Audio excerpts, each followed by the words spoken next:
A gente está aqui com o Paulo Chagas, que é egresso aqui do departamento. Eu estudei aqui de 73 a 79, faz 50 anos que eu entrei no departamento. Estou comemorando aqui 50 anos. A maioria de vocês, ou de nós, de vocês, né? Não tinha nem nascido ainda. Mas o Paulo tem uma carreira muito bacana aí no exterior, depois que ele saiu do Brasil. E, coincidentemente, nesta semana, ele estreou, né, um concerto para tímpano e orquestra, foi feito com a OSESP, acho que foi uma dupla efeméride, né, a estreia do concerto, e o fato de que o concerto era em homenagem a Elizabeth Del Grande, que é uma referência aí para a gente, uma percussionista. Quando eu comecei a estudar percussão, ela já era, né, uma referência para a gente, pela competência musical, pela uma pessoa foi muito generosa com muita gente, aí ajudou, formou muita gente, e fez 50 anos de OSESP, né, o que não é para qualquer um também. Então, um feito muito grande. E uma peça, além de muito bonita, muito difícil, imagino que tenha sido um desafio para a Beth, mas também um presente ali, né, que é legal a essa altura da carreira, né, assim, receber uma peça que é um desafio. Ela mesma falou que talvez uma das peças mais difíceis que ela já tocou. E então, o Paulo estava aqui, gentilmente veio conversar com a gente e vai fazer uma exposição sobre... Paulo faz muitas coisas, eu não sei se ele vai falar sobre ele, se ele não fizer, depois a gente pergunta um pouco, mas ele vai fazer hoje uma apresentação sobre uma temática, eu diria assim, um pouco mais reflexiva, mais teórica. E, bom, não vou me estender, porque a gente já está um pouco atrasado. Passo a palavra para o Paulo. Queria agradecer aí, prazer ter você. Espero que você esteja também feliz de estar de volta aqui. Pois é, muito feliz. Sei lá como são as recordações daquele tempo. Não, muito boas. Então, tenho muito boas recordações do departamento de música. Eu fiquei aqui de 73 a 79. Era ali o primeiro era aqui na ECA, depois passou ali para o... Não sei como é que chama. Era veterinária. E eu não peguei aqui, não. Aqui não cheguei a pegar curso, foi depois. E depois eu saí em 80, fui para a Bélgica, para a Alemanha, e agora estou nos Estados Unidos desde 2004. E hoje eu vou falar sobre coisa mais teórica. Eu tenho essa apresentação, na verdade, são duas apresentações. Uma é teórica e a outra seria prática. Vocês querem mais teoria ou mais som? O que vocês querem mais? O que vocês gostariam mais, assim, de... Mais som. Mais som? A gente gosta de som. Vocês gostam de som? Então eu vou passar a teoria correndo, assim. Então... Mas se vocês quiserem, eu posso disponibilizar também o PowerPoint depois, se alguém quiser ver aí, né? Mas eu vou falar um pouquinho da teoria, porque eu tenho trabalhado muito assim. Isso aqui, vamos ver se ele passa. Então, isso aqui é... Não está ainda, né? Compartilhar. Eu vou... Isso aqui faz parte do trabalho que eu vou mostrar. E isso aqui são os livros que eu fiz de 2014, Unsayable Music, a música são ensaios sobre semiótica musical, eletroacústica, música digital. Aí depois, 2 anos atrás, a gente tinha esse livro aí, Sons de Dentro, Fenomenologia e Prática, e esse aqui que chama Entre Sons e Aparelhos, Teoria e Praxis da Música Eletrônica, né? Então, eu tenho escrito muito sobre música eletrônica, sobre semiótica, sobre filosofia da música e tal. Então, eu vou mostrar um pouquinho, depois eu passo correndo e vou para a música. Até quando a gente fala? 1 hora assim, mais ou menos, ou menos? A gente tem um limite até 4 horas, então tem 1h30, mais ou menos. Ok, mas aí para deixar um tema para a gente. Aí. Então, eu vou passar bem rápido, né? Então, assim, uma das coisas que a ideia da verdade, né? Que, assim, a verdade, né? Que a arte é verdade, que isso é uma coisa que vem, uma reflexão que eu tenho feito a partir de Heidegger. Eu sempre vou trabalhando assim com filósofos, vou discutindo, né? Então, deixa eu passar tudo aqui. Né, que a arte, ela tem o objeto da arte, não é ser um objeto, não é, a arte não tem um objetivo de ser um objeto estético, mas é sobretudo de mostrar a verdade. Né, seria assim, o objetivo da arte é você mostrar como as coisas são de verdade, né? A arte tem essa característica de você revelar as coisas, né? Isso vem da Grécia, né? Porque tinha a ideia de aletheia, que significa desocultar. As coisas estão escondidas. A verdade no mundo ela está escondida. Então a arte ela tem a propriedade, a capacidade de revelar as coisas que estão escondidas, né? Que chama-se aletheia. E, né, isso aí vem do Platão, vem lá de trás. E o Heidegger ele toma isso aí e ele faz disso realmente uma espécie de teoria da arte, sobretudo no fim da vida dele. É um ensaio que chama A Origem da Obra de Arte, que é bem interessante. Ele tem uma coisa que ele fala, por exemplo, dos tamancos do pintor holandês lá, o Van Gogh. Então, a ideia, o que é o tamanco na tela e o que é o tamanco de verdade, né? Então, a partir daí, eu comecei a trabalhar. E vou passar rápido aqui, né? Então, ele fala assim, essa citação... Opa, peraí, deixa eu voltar aqui. Eu vou meio rápido assim, porque senão não vai dar tempo. Que a arte ela nos afasta da rotina comum, nos move para uma coisa que é revelada pela obra, né? Assim que a gente para mostrar a nossa essência, né? Então ela tem que ser uma coisa coerente, né? A partir desse estilo do que a obra de arte é, as coisas aparecem, né? E são como descrições fenomenológicas do mundo, a obra de arte. Como você está mostrando como o mundo é, você está descrevendo o mundo, você está uma visão de dentro para fora, não é de fora para dentro. A obra de arte tem que ser de dentro para fora. Por isso que é a ideia do livro, né? Sons de dentro. E aí eu faço um paralelo entre o Heidegger e o Wittgenstein. Opa, tem que procurar aqui, eu tenho que olhar aqui de novo, senão eu vou... Peraí, esse aqui eu fiz, agora a próxima então, tem isso aqui, tem mais um. Então, essa visão de arte é contextual, né? Isso aqui é interessante. Que isso é uma ideia que tem o Wittgenstein, ele trabalha com isso, que a gente só pode entender as coisas a partir de um contexto, né? Esse contexto é determinado por uma cultura, determinado por práticas específicas. Então, se a gente está usando a nossa linguagem, a gente só pode entender as palavras, as coisas que a gente diz, a partir de um contexto específico, é um estilo dentro de uma cultura. Então, essa ideia do Heidegger, na verdade, ele mais ou menos vem de encontro à ideia do Wittgenstein, que ele fala que são formas de vida, né? As formas de expressão artísticas, de linguagem, tudo isso.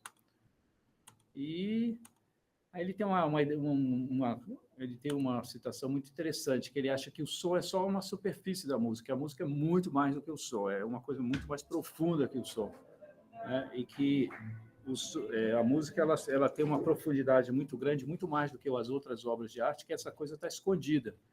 E como a gente acessa o som, a música através do som, mas o som é apenas uma superfície, né? São tudo que está lá detrás do som que a gente não consegue expressar. Música não consegue, a gente não tem que expressar com palavras, né? O que é a música? Então, como é que você descreve uma música? Como é que você diz, essa música é assim, essa música é assim? Aí você usa adjetivos, você fala, nem o Fernando falou, né? Você está botando no contexto, você botou o conceito de tímpanos no contexto de uma celebração. Aí você bota no contexto de uma coisa, você fala, ela tocou tão forte, ela tocou bem e tal. Então, fica difícil de você falar, né? Você acessa a música pelo som, mas você não tem um vocabulário para realmente para descrever a música. A gente não tem isso. A gente usa adjetivo, a gente usa um monte de coisa, mas tudo é muito contextual. Tudo depende de uma cultura, né? De como a gente está vendo as coisas. Então, isso é muito importante, né? Porque assim, existe um certo mito de que a música é o som. A música não é o som, a música é muito mais do que o som, né? O som é só uma forma como a gente acessa a música. Aí tem a ideia de compreensão como paradigma, né? Assim, né, para a gente entender as coisas, a gente tem que entender as coisas a partir da prática. Como a gente usa as coisas, para você entender como é que a música, como é que você usa o som, você tem que usar o som e entender, né, que são formas específicas de vida, né? Né, a gente diz assim, por exemplo, quando a gente está ensinando alguém a música, você fala, isso aqui tem que tocar assim, isso aqui tem que tocar assim, não é assim, é assado, né? Então, são essas ideias de fazer, a gente aplica palavras como correto e incorreto, né, para fazer julgamentos estéticos, que são regras que a gente bota. Isso aqui tem que ser assim, você tem que tocar Beethoven desse jeito, tem que tocar Mozart desse jeito, tem que tocar Barroco desse jeito, né? São palavras que a gente usa para fazer julgamentos estéticos, mas, na verdade, são regras que a gente estabelece, né? E que são padrões que correspondem a... Essas coisas correspondem a estilos de vida, a formas de vida, a formas como a gente vê o mundo, as formas como a gente vive, né? São coisas muito específicas e muito contextuais, né? Porque se você pensar em outra cultura, essas regras não fazem muito sentido. Aí vem a ideia de paradigma. Aí foi isso aí que realmente foi um trabalho que eu comecei a fazer, baseado no Kuhn, que ele escreveu um livro em 70 sobre a estrutura das evoluções científicas, que é o livro mais lido na universidade, é o segundo livro mais lido, eu esqueci qual é o primeiro. O segundo mais livro na academia, na ciência, é a história da ciência, né? Isso aí foi uma revolução, porque ele estava tentando explicar como é que funciona a ciência. A ciência funciona como uma matriz que disciplina a forma como a gente pensa, né? E o que é a atividade da ciência? A atividade da ciência é resolver quebra-cabeças, que chama puzzle em inglês, né? Quebra-cabeças em português.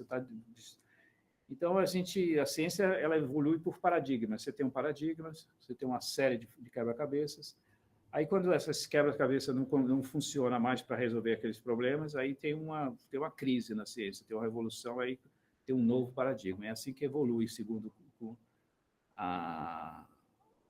a ciência, né? Ela evolui por paradigmas. E aí, isso aqui foi uma coisa assim revolucionária na pensamento de Kuhn, que ele acha que os paradigmas científicos não são neutros. Não existe essa ideia da ciência neutra que você está observando de fora, né? Ela depende de como você está observando, né? E que as teorias científicas não nos levam a conhecer a verdade. Por mais que a gente evolua cientificamente, a gente não está se aproximando da verdade, porque a gente está inventando paradigmas, inventando quebra-cabeças, não quer dizer que a gente está chegando mais perto do que é a verdade, né? Não há uma correlação entre uma teoria e a realidade da natureza. E tem essa teoria aí de incomensurabilidade, que é impossível você comparar diferentes paradigmas. Por exemplo, se você pensar na astronomia, na física, a física de Einstein e a física de Newton, uma baseada na gravidade, outra baseada como é que fala, na relatividade. Você não tem como comparar as duas coisas, né? Então, existe a impossibilidade de você tecer comparações entre diferentes paradigmas científicos. E aí é muito interessante que ele para desenvolver essa teoria, ele se baseou muito na arte. A arte não tem esse problema da ciência. A ciência, ou você está fazendo ciência de um jeito ou de outro. Você não pode hoje fazer uma teoria, uma física quântica e depois fazer a outra física, que elas são incompatíveis. Mas a arte é compatível. A arte tem multiplicidades de paradigmas. Você pode fazer uma música tonal, você pode fazer uma música atonal, você pode fazer coisas que sejam, né? Elas não se anulam, como anulam a ciência. A ciência se anula, historicamente. A arte não. A arte tem uma multiplicidade de paradigmas, né? São múltiplos as inovações da arte e elas se mantêm. Hoje você pode fazer uma música que tem 1000 anos, ela está aí. Ela não perdeu não perdeu a função dela, não perdeu o interesse dela. Essa que é a grande diferença entre a arte e a ciência, né? E assim, ele se baseou na arte para poder dizer que a ciência ela pode ser múltipla, que tem esses paradigmas não são que eles coexistem, que você não pode comparar, né? O mesmo paradigma é uma estrutura de multiplicidade. Aí eu fiz esse quadrado semiótico, né? Então, comparando a ciência e a arte, o objeto da ciência são objetos estéticos e a ciência são quebra-cabeças técnicos, né? Você está resolvendo, quem faz programa, você sabe que você está resolvendo um quebra-cabeça. Como é que eu faço essa coisa aqui, esse patch aqui e tal, né? É um quebra-cabeça. E o que a ciência faz? A arte produz objetos estéticos, né? E a ciência quer resolver esses quebra-cabeças, né? Então tem esses dois Quadrado semiótico é uma construção, uma ferramenta para você comparar as coisas. Então, se você está fazendo objetos estéticos, você está fazendo arte. Se você vai para o outro lado, fazendo quebra-cabeça, você está indo fazendo mais ciência. Né? Se você está produzindo, né, você está produzindo arte. Você resolvendo, você está resolvendo quebra-cabeça, é mais da ciência, entendeu? Então, tem essas diferenças assim, de uma abordagem científica. Um engenheiro, o que ele tem que fazer? Ele tem que construir uma ponte. Né? A ponte tem que funcionar. Ele não está preocupado em produzir uma ponte desse, né? A ponte tem que ter uma função ali. Ele tem que resolver aquele quebra-cabeça. Como é que ele vai botar aquele pilar, fazer as forças e tal, não sei o que lá.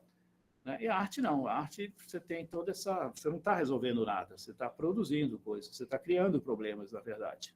Não está resolvendo problemas. Então, tem mais um filósofo assim, que eu tenho trabalhado, que é o Agamben, que ele é muito interessante.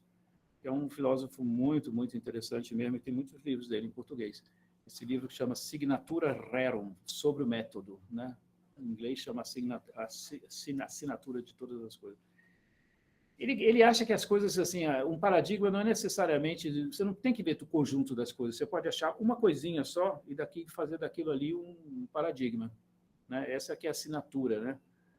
Você pode eliminar a dualidade entre uma parte e um todo. Você tem que ver o todo. Não, você não tem que ver o todo. Você pode, por exemplo, se você está olhando, por exemplo, digamos assim, em termos de política, muito política, né? Você está olhando, por exemplo, o fascismo, você não precisa olhar tudo, a estrutura. Você olha uma coisinha só e dali você pode tirar um paradigma, por exemplo, de opressão, a partir de um pequeno caso, de uma pequena coisa individual.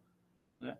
Você pode constituir, essa é a grande ideia dele, da assinatura, você usar exemplos e coisas para você criar um método de reflexão, para você compreender tudo a partir de coisas pequenas. Você não precisa estar fazendo toda essa teoria de tudo para entender as coisas. Você pode pegar um exemplo e dali você vai desenvolvendo as ideias. Né? Então, o que é a assinatura? Né? Ele fala assim, os signos não são neutros, mas carregam uma coisa, um significado mágico. Né? A assinatura é um ato criador. Né? Você nomeia as coisas no mundo. Você criou uma peça, criou uma música, uma assinatura, criou uma relação. Né? Então, você tem uma relação analógica entre imaterial, uma semelhança entre as coisas. Né? Uma coisa quase que arte. Então, as obras de arte funcionam como assinaturas de sujeitos e objetos. Esse é um outro pensador, um alemão chama Luhmann, ele fala que a função da arte não é tornar o mundo externo, é tornar o mundo externo visível dentro do mundo interno da obra de arte. Quer dizer, tudo que está fora do mundo, você coloca ali dentro, você torna visível, né, o mundo externo a partir das relações internas da obra de arte. Né? A arte dá visibilidade, é uma coisa que é ambivalente, uma coisa que está no mundo, mas que está oculta. Né? Então, a arte, por exemplo... todas essas relações políticas estão na arte, mas elas se manifestam, as relações econômicas, tudo isso está na arte, mas ela está mostrada de uma forma que é ambivalente, que não é assim, né? Está dando visibilidade a muitas coisas. A arte torna observável não observado, observável não observável. Está dando para entender aí ou está confuso? Fala sim ou não? Sim. Sim? Então, beleza. Aí agora eu vou falar do som. Som como assinatura. Aí, né, você pega o som, em vez de você pegar uma teoria do som, você vai por partes, você vai por uma coisa assim. Né? O que dá origem a um som? O que faz uma matéria muda do mundo vibrar? Né? Então, por exemplo, digamos assim, você pega uma flauta, né? Por que você pega um canudo, aí você faz um som? O que leva você a criar um som a partir de um objeto? Né? A madeira é muda, mas o que faz você vibrar essa madeira? O que é? Qual é como é que fala? O incentivo, né? A motivação? O que nos permite ouvir um som? O que nos permite ouvir qualquer coisa? Né? Então, a ideia, um mito da música ocidental que a gente vive aí, é achar que tudo pode ser ressoar, que toda matéria pode ter ressonância. Né? Isso é uma das coisas mais... Desde a antiguidade a gente vê isso. Toda matéria pode ressoar, a gente pode criar ressonância a partir de qualquer coisa. Né? Esse é o mito, assim, esse é o grande mito da música ocidental, é achar que existe uma ressonância em tudo. Tudo pode ressoar, tudo é uma matéria, tudo pode virar som. Né? Daí que vem. Né? Então, isso expressa também o desejo que a gente pode ouvir, tudo a gente pode ouvir. Opa, sumiu. Você apertou um botãozinho aí? É, o ar-condicionado. O ar-condicionado? Que coisa, hein? Aqui. Tudo ressoa. Não. Opa, então, né? Então a gente pode usar, a ideia de que a gente pode ouvir tudo, que tudo pode ter um som, entendeu? Tudo pode ter um som. Esse também é um mito que a gente criou, né? A gente tem um mito que a gente quer criar o som da molécula, o som disso, o som da água, o som disso, o som daquilo, né? Tudo a gente tem essa ideia de que o som, que tudo pode vibrar, que tudo pode ser som. Isso é uma construção que a gente fez. Por que tudo pode vibrar? Por que tem tem som, entendeu? Teve aquela ideia de que os planetas criam som, né? Tudo isso, o cosmos cria som. Então, toda essa ideia é um mito que a gente criou de que existe um mundo acústico, que tudo pode vibrar. Aí tem aqui, ó, esse cara é o Kahn, que é um grande estudioso de estudos sonoros. Agora ele trabalha com energia, ele não trabalha mais com som. Foi tudo aqui, foi. Então ele fala assim, né? Todo espaço se torna indelével, inaudivelmente ou pervasivamente preenchido por vozes e sons aguardando para serem ouvidos. Né? A gente vive numa ideia de que tudo pode ser. Entre o ciência e a cacofonia, a música cria formas. Né? O som está incorporado em tudo, o tempo todo, mesmo que não possamos ouvir. Essa é uma coisa que a gente... É uma construção mental que a gente tem mesmo. Né? Então, a gente tem... A música incorpora esse desejo de compreender a ubiquidade, né, de todos os sons. E agora, assim, hoje o som se tornou um paradigma interdisciplinar de conhecimento, né, que não era, mas se tornou aí há pouco tempo, né, essa ideia de estudos sonoros, sonologia e tudo isso aí que a gente está vivendo, né? Então, os estudos do som, né, pode ser considerados uma matriz disciplinar para a gente entender discursos sonoros, métodos, tradições, formas práticas e teóricas de conhecimento. Aí vem a ideia, aí tem a coisa da tecnologia, né, que é a relação entre a arte e a tecnologia, né? Então, eu vou passar isso aqui, vou continuar aqui. Então, os paradigmas da música. Aí foi eu que desenvolvi essa teoria, isso aí agora sou eu. Né, eu dividi a teoria que tem 3 paradigmas da música, o vocal, o instrumental e o eletroacústico. Né? Do ponto de vista do cultural e da história cultural. Né? Então, a segmentação desses paradigmas é baseada numa fisicalidade da fonte que produz o som, seja a voz, o instrumento ou o aparelho. É daí que tira essa ideia de coisa. Né? E, então, a gente vai... É disso aí que eu vou começar a falar aqui. Né? Então, essa ideia também de paradigmas, que existem esses paradigmas, eu uso essa ideia de Kuhn, né, que pode ter paradigmas existirem, múltiplos, né? Existe uma multiplicidade de paradigmas. Quer dizer, hoje a gente está vivendo, não quer dizer que a gente passa de um paradigma, primeiro vocal, instrumental, não. Eles estão aí, eles vão se multiplicando. Né? Então, paradigma vocal, que a gente coloca na Idade Média, na notação, na polifonia, né? A voz que indica a individualidade humana, que coloca diretamente ao eu, a uma presença física, né? A música medieval está ligada à voz, né? O desenvolvimento da notação, da sincronização, né? De você medir os sons, medir os objetos sonoros, medir os eventos musicais, né? Tudo isso que é o desenvolvimento da polifonia, que vem, tudo isso aí é da Idade Média.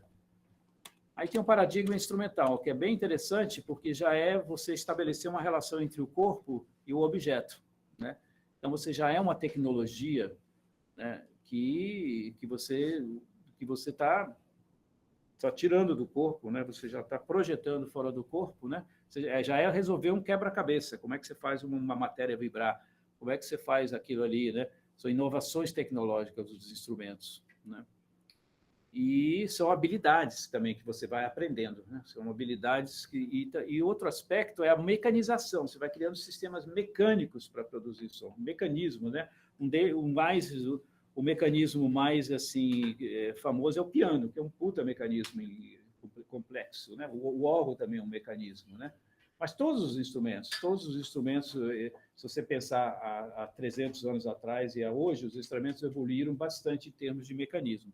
Isso leva também a uma mecanização da música, né? O Wittgenstein ele achava que a música chegou no Brahms, acabou. O Brahms já começa a ser mecânico, né? Como você já começa a fazer música de forma mecânica, já aproveitar mecanismos, repetições e coisas que são habilidades que você vai criando na música. Ele acha que a música chegou a um ponto final ali com o Brahms, porque ele já está ouvindo a máquina na música de Brahms, né? Então imagina hoje,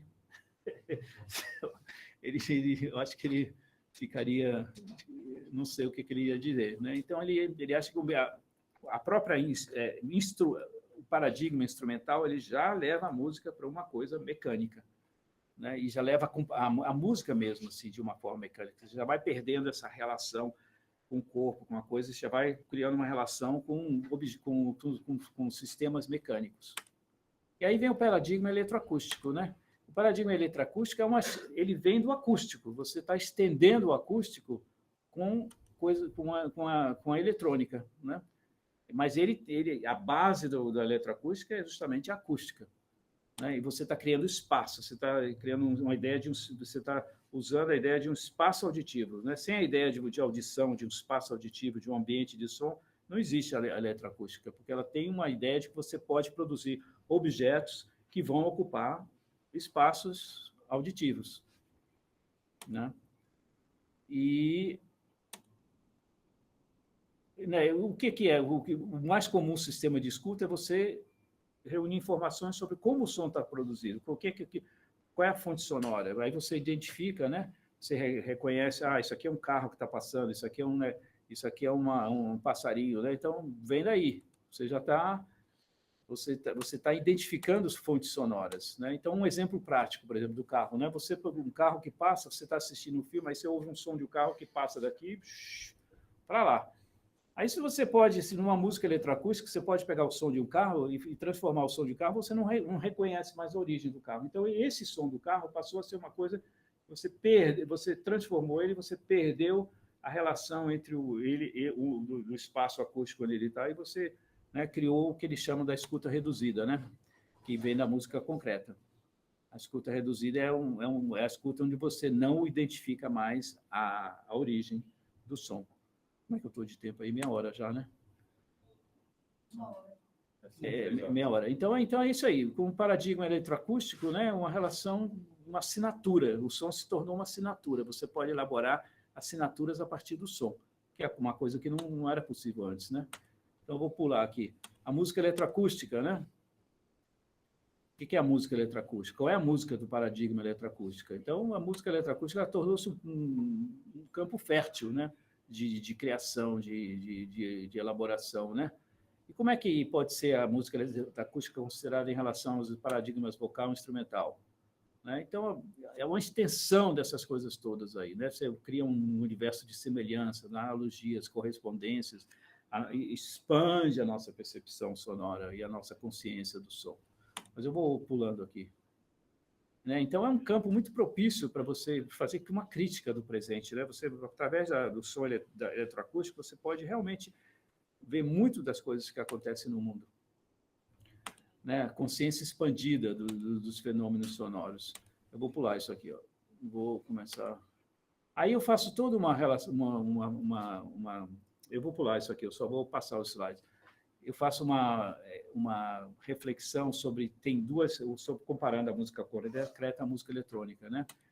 Então a música concreta ela explora o mito acústico de que existem sons no mundo que a gente pode se apropriar de todos esses sons no mundo. Eu vou pular isso aqui. E aí a música eletrônica ela vai num outro caminho. Ela diz que você você não está preocupado em escutar os sons do mundo, você está preocupado em criar novos sons. Então são duas abordagens. Uma é você ouvir o que está no mundo e a outra é você criar coisas que são artificiais. Né? E então aí eu comparo essas duas coisas, né?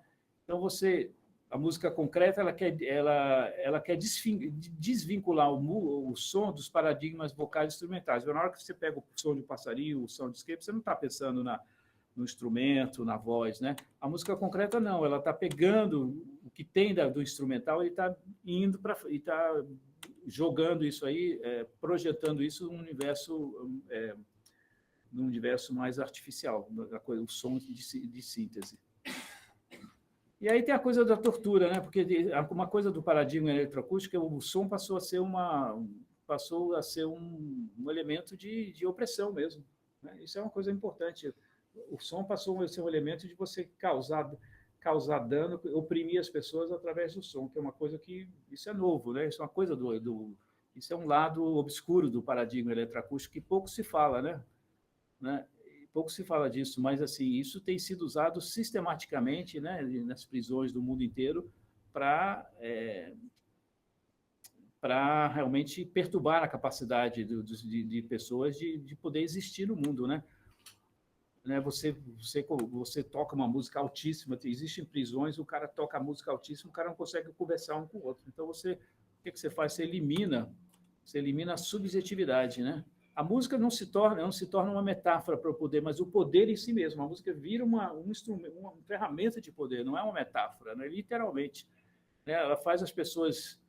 ela entra o som, né? E torna as pessoas que são objetos de vibração, que não podem mais existir subjetivamente, né?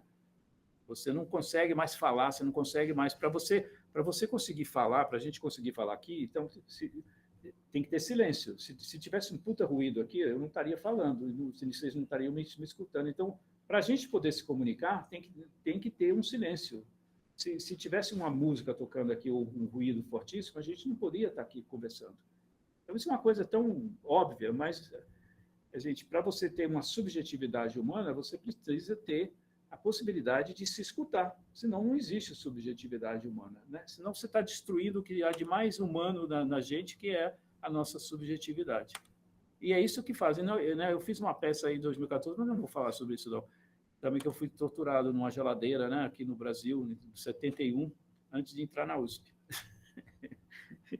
E eu fui torturado mesmo assim com sons, né, numa geladeira, né, que, né, foi uma tortura mesmo, assim, com sons durante 3 dias, né? Isso realmente eu posso falar por ter experimentado isso aí, o que é essa tortura. Então, né, eu escrevi uma peça sobre isso, está lá no YouTube, depois eu vou botar os livros aí, você pode... Eu não vou falar sobre isso, não. Né? Então, vou pular isso aqui. Conclusão desse pedaço aqui. A importância do ambiente acústico. A prática de tortura sonora constitui uma evidência da importância do ambiente acústico na construção da subjetividade humana. Vivemos imersos em um mundo vibrante que nos mantém em contato constante com outras entidades vibrantes, como corpos humanos. O silêncio acústico fundamenta a audição e a fala. Um acústico silencioso é que permite a audição e a fala, fundamentais para a relação entre o eu e o outro, o individual e o coletivo, o privado e o público. Tortura sonora e modelo vibratório. A prática de tortura usando som e música mostra que dentro do paradigma eletroacústico existe um modelo centrado na vibração que produz a presença de um poder vibrante, o bico invisível, eliminando a subjetividade. Né? Isso é uma coisa que existe mesmo, isso aí é uma coisa que a gente está vivendo, isso aí. Não, então, essa reflexão destaca a interconexão profunda entre o ambiente sonoro e a construção da subjetividade humana, chamando a atenção para as implicações éticas e humanitárias no uso da música e do som em diversos contextos. Né? Deu para entender isso aí? Alguma pergunta aí sobre, rápido assim, alguma coisa que ficou obscura? Tem muito... Senão eu vou passar adiante. Pode ir, Fernando? Pode. Então eu vou falar, essa aqui é a peça, né? Mas eu não vou mostrar, não. Isso aqui eu podia tocar, mas eu não vou tocar. Não. Agora eu vou falar sobre as imaginações sonoras, que é um projeto de pesquisa que eu fiz. Começou em 2016, que é um projeto sobre escuta. São 3 perguntas, né? Como diferentes culturas abordam a escuta? Como os seres humanos ouvem de maneiras diferentes? Como percebemos o ambiente acústico? Né? Então, a minha ideia é explorar as complexidades da escuta em diferentes contextos, destacando a riqueza e individualidade das experiências auditivas. Essa foi a ideia de partida. Aí eu achei um cara chamado Holger Schultz, que ele escreveu um textinho assim, bem pequeno, que eu achei muito interessante. Ele desenvolveu 7 categorias de escuta. Escutas de relacionamento, né, são relação entre seres humanos, entre animais, plantas, máquinas, escuta de trabalho, né, os ritmos de trabalho, culturas auditivas e tecnologia, culturas de escuta, entretenimento, são as formas de música rituais, né, músicas populares e tudo isso, culturas de protesto, ruídos, cantos, conversas, formas auditivas de protesto, né, tudo isso uma manifestação, uma coisa, culturas de violência, né,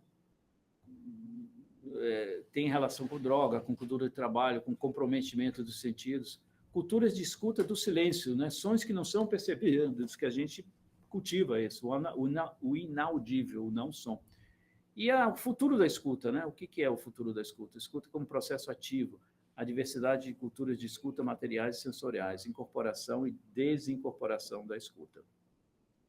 E aí vai. Né? Então, eu parti dessa ideia aí, dessas categorias de escuta. E aí eu saí pelo mundo fazendo gravações.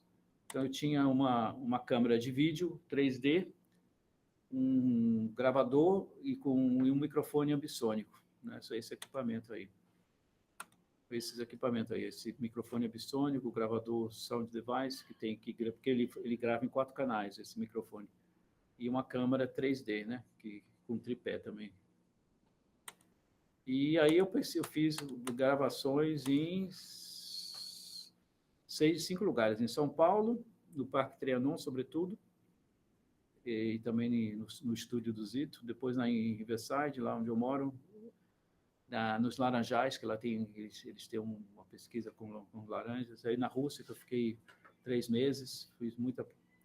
Aí eu fui também na Alemanha, peguei só uma coisa rápida, e fiquei também quase 2 meses, 1 mês e meio na Índia, em Pune. Também fiz muitas gravações lá.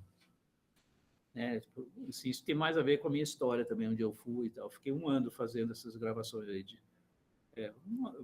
Não chegou 1 ano não, mas uns meses aí. Né? Então, esse método de pesquisa, que eu chamo, que tem a ver, o Varela, que é a metodologia de primeira pessoa, isso é importante, né? Então, você tem o eu, o sujeito, e você tá pesquisando, observando uma experiência que você está vivendo. Né? O microfone e a câmera podem ser considerados extensões ou substituições do sistema sensorial, cognitivo do sujeito, que está imerso nesse ambiente sonoro e paisagístico. Né?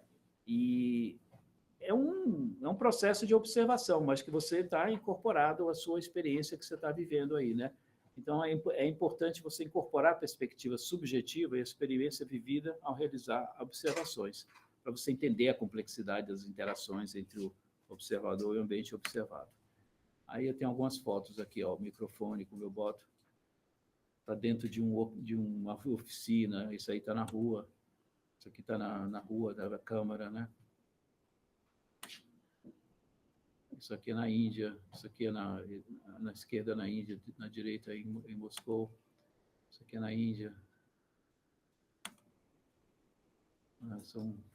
Bota o microfone, bota a câmera e deixa lá gravando. Isso aqui no Parque Trianon, no domingo, no parquinho.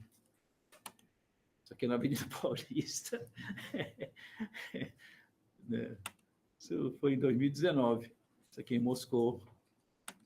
Isso aqui é um Moscou, num prédio, né? As arquiteturas também, esses sons do prédio, que é uma coisa bem silenciosa, na verdade, mas tem todo um ambiente sonoro. Isso aqui é um templo na Índia. Né? Aí eu criei uma instalação audiovisual imersiva. Né? Eu selecionei material de vídeo, fiz todo um conteúdo e tal. E eu fiz toda uma edição desses vídeos, né? Porque esses vídeos, a câmera pega tudo, pega para frente, para trás, para cima e para baixo, mas fica tudo igual, você tem que editar.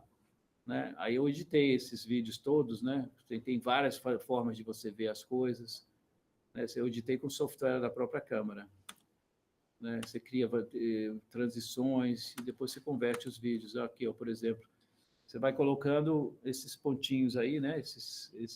E aí vai editando e vai fazendo os movimentos entre essas coisas. Né? Tá vendo? Tem todos esses pontinhos aí que você vai criando movimentos. Aí eu criei 89 vídeos, 11 vídeos em São Paulo, 10 na Califórnia, 28 em Moscou, 11 na Alemanha, 29 na Índia. Entre 3 segundos e 6 minutos os vídeos, tem várias diferenças. Aí depois aqui, né, segmentei, eu juntei os vídeos e criei, tenho 14 vídeos assim para instalação. Uma tem os lugares, Riverside, Rússia, Brasil, Índia, Alemanha, aí tem templos, aglomerações, árvores, céus, edifícios, águas, interiores, e tem um que é títulos e créditos também. E tem um vídeo principal, que tem 26 minutos, que tem um som em surround, 7.1, e 13 vídeos com sequências temáticas, é o que eu mostrei aí. E aí, né, eu vou mostrar um pedaço aqui da coisa, é bem rápido isso aqui. Isso aqui é onde foi, é um centro, né? É um centro que pertence à universidade, é uma galeria de arte.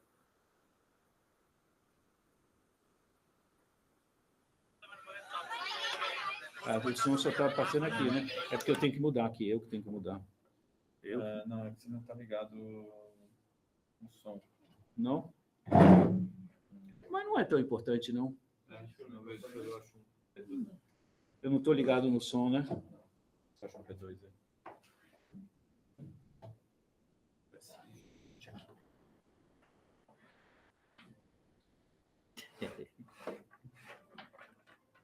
A Cássia conhece bem isso aí. Mas eu nunca vi assim, só vi assim. O quê? Como assim? Os vídeos, né? Mas os 89 você viu todos. Ela assistiu todos os 89 vídeos. Vai lá que eu vou ficar. Mas isso aí está disponível em algum lugar, Paulo? Esses vídeos não estão disponíveis não, mas eu passo adiante, se vocês quiserem, eu passo. Mas o resultado final está em algum lugar. O resultado final tá, só esses vídeos. Seu site. Não, tá no YouTube, eu vou botar os vídeos, eu vou botar os links aí no feed. Nossa, a gente está acontecendo.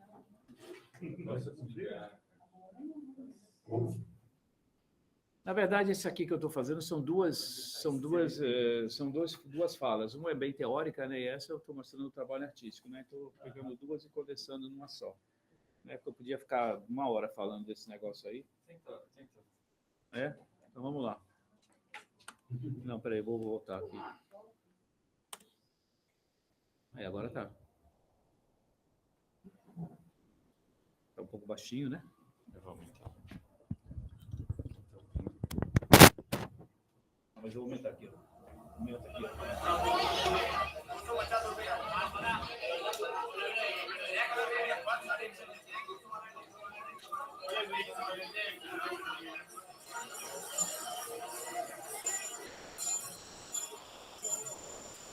É porque esses monitores aí...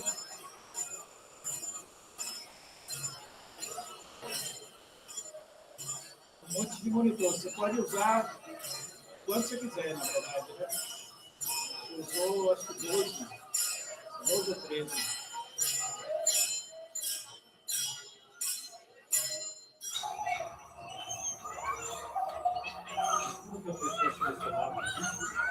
Não, ninguém seleciona nada, não. Tudo automático. As coisas vão em loop, não tem nada interativo aí, não.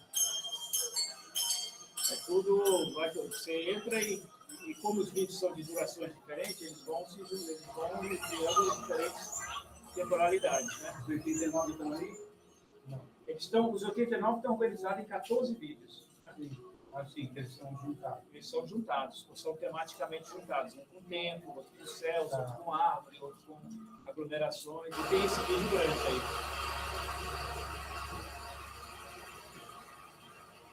Esse é o único que tem som, os outros não tem som. Eles não tem, porque senão, cara, se você botar som em todo mundo. Hã? Pode falar. O passarinho é no vídeo grande. É no vídeo grande, isso aí. Isso é em Moscou, né? Passando em frente a uma escola de música, por exemplo. Estava andando com a câmera e passando na frente de uma escola de música. Isso eu escutando a janela aberta.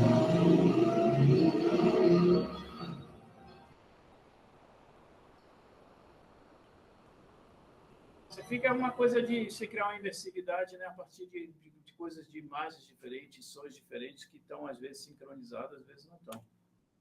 Né? Então, o conceito artístico é essa estética da imersão audiovisual em espaços físicos e virtuais, exploração da imersão, rotações 3D, movimentos circulares, mudança de perspectiva, contínua reformulação do espaço de 360 graus, criando uma experiência dinâmica.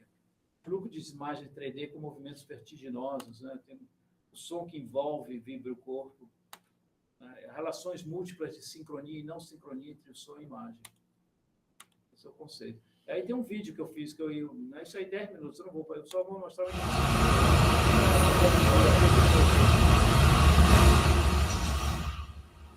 esse vídeo, mas é o vídeo grande que passa, então eu vou mostrar aqui. Isso aqui é o Parque Trianon. É o Parque Trianon. Você está ouvindo esse negócio aí tem esse som da Paulista. Isso é Paulista. Né? Esse microfone capta da Paulista. Você tá, né? Mas é o som de verdade mesmo que está acontecendo isso aí. É o que a gente escuta lá. Porque o microfone escuta, né? Sei lá. A gente fez a Cássia e eu, nós fizemos uma peça sobre isso. Ela improvisa em cima dessas imagens. A gente apresentou.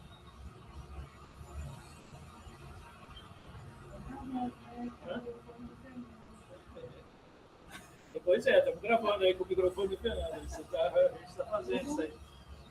Mas eu não vou passar isso não, né? Então eu vou continuar, porque senão a gente não vai continuar. Então, por que imaginações sonoras? A ideia é confusão e dúvida, né? Para questionar a observação, criando espaço de experiências por meio de entrelaçamento dessas percepções do real e do simbólico. Abertura para múltiplas instâncias de ver e ouvir, né? Que você está ouvindo ali, está vendo essa coisa essa vegetação exuberante, mas você está escutando o som da Paulista. Mas ninguém sabe. Quem entra aí, né? Instâncias múltiplas e simultâneas de audição e visão. Né? A ideia de desenvolver imaginações sonoras. Então, sons imaginados por imagens e imagens que induzem a escutar sons. Né? Essa é a ideia, a ideia de imaginações sonoras. Bom, então é isso. Aí, no ano passado, eu vou terminar 10 minutos. Aí eu fiz uma instalação. Eu recebi uma bolsa da Fulbright, eu fiquei um ano lá em Berlim, e eu fiz outra instalação, usando o mesmo material, mas eu só usei o material que eu fiz na Índia, em Pune. Que chama Pune, Metamorfose de Puna, a ideia dessa peça. E isso foi baseado nesse quadro aí, a ideia da peça foi desse quadro do Miró. E a ideia desse quadro chama Metamorfose. Né? Esse quadro, depois eu vou falar sobre isso, né? Então, a composição baseada em sons ambissônicos em português, e vídeos 3D que eu fiz em 2019 em Puna. Né? São paisagens, mercado central, trânsito, é muito barulhento a cidade, né? E tem os templos de Shiva e que também lá. Aí, esse material eu fiz uma paisagem sonora, né? Eu criei uma música de 19 minutos, assim, né? Pegando esses takes diferentes e tal, tudo isso. E aí teve uma segunda camada de música eletrônica, que foi transformações por síntese granular, né? Isso foi feito a partir desse material, foi assim. Então tem o primeiro material, que é o som gravado em ambissônico, já é bem espacializado. Aí teve a coisa de síntese granular, que você cria toda uma espacialização. E aí tem uma terceira camada, que foi a Cássia, que gravou os sons de flauta baixa, que eu processei e usei com, como é que chama? Wave Field Synthesis. Síntese de campo, como é que chama em português? Wave Synthesis? A gente não traduz, geralmente. Não, eu usei Wave Field Synthesis. A gente usa em inglês. Usa em inglês, né? Então, tem 3 camadas. A camada original, que já é ambissônica, já é toda espacializada, a camada de síntese granular, feita com o Super Collider, e a terceira camada, que são sons de flauta baixo, né, também processados já com eletrônico, e que os espacializados com WFS, Wave Field Synthesis, né? Então, tem essas 3 camadas. e né, teve uma bolsa da Fulbright, aí foi lá da fundação da Humboldt, dos museus de Berlim.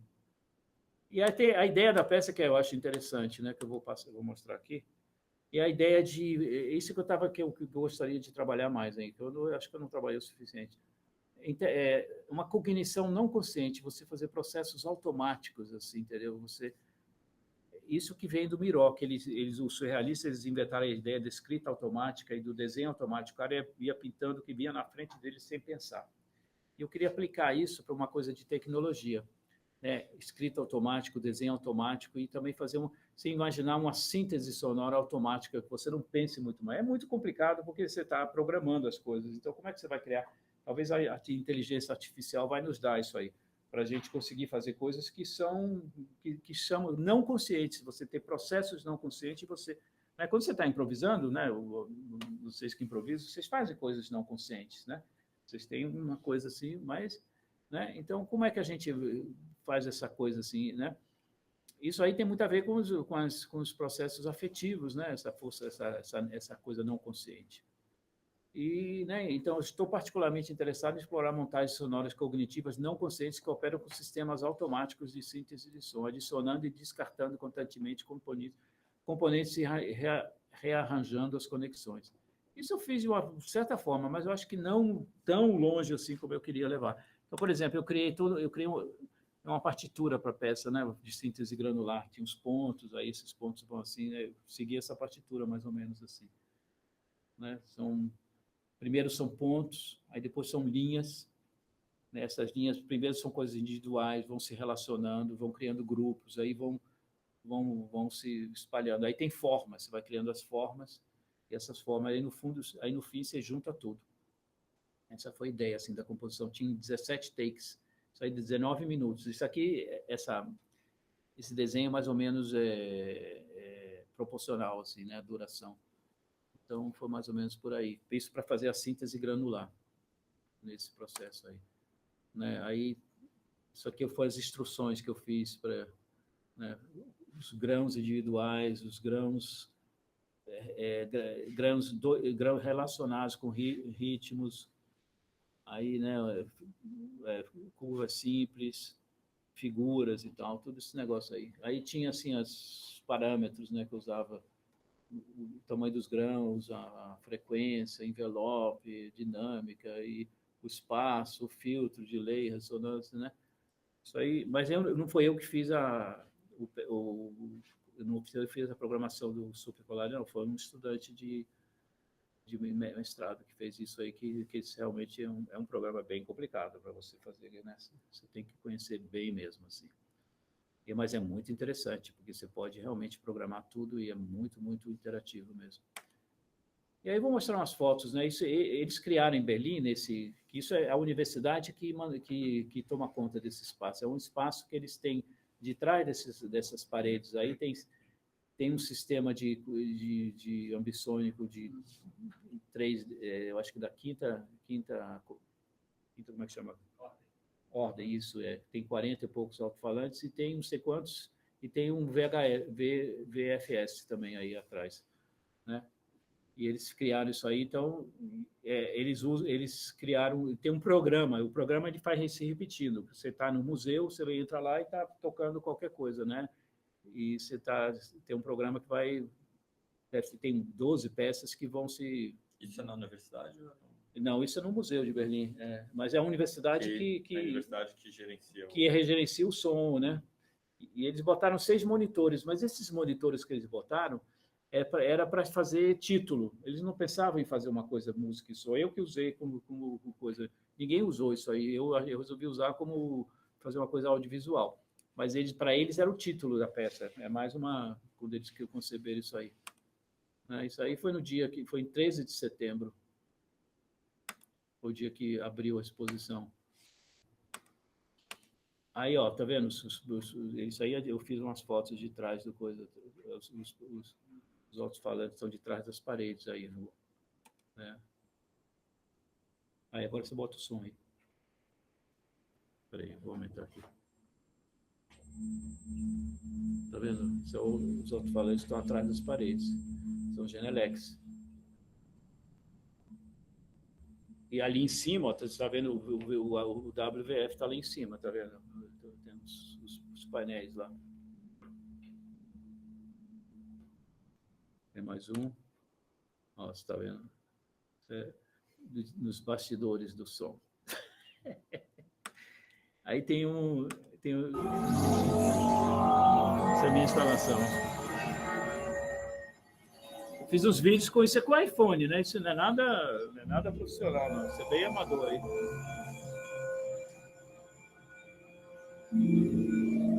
Isso na frente de um monitor.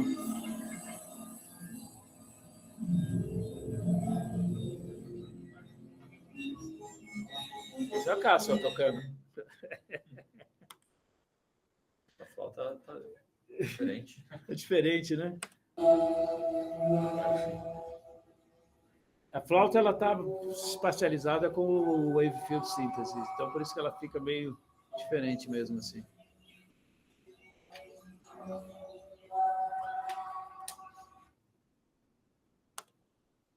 Foto.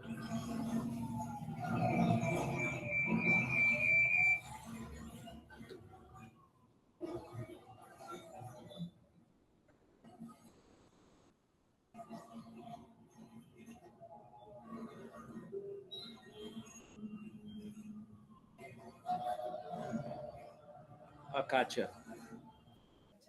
Kátia Guedes está ali, ó. Sentadinha. Aí ela ali. Você tá vendo agora para ver a Kátia Guedes.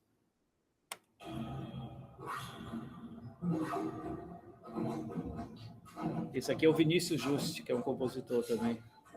Mora em Berlim. Você conhece ele? É.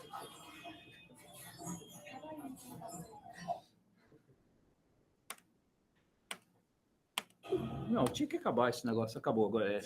Então, aqui, ó, são os links da minha peça lá, um artigo que eu escrevi sobre a peça, que eu falo sobre essa coisa da música e tortura, né? Aí tem os links do Sound Imaginations, dos vídeos, e tem os links de Puna também. Tem 2 vídeos, um com som ambissônico e outro com ambissônico e WFS. Tem os 2 vídeos. E tem as referências, tem um monte. Obrigado. Conseguiu! 1 hora. 90 slides.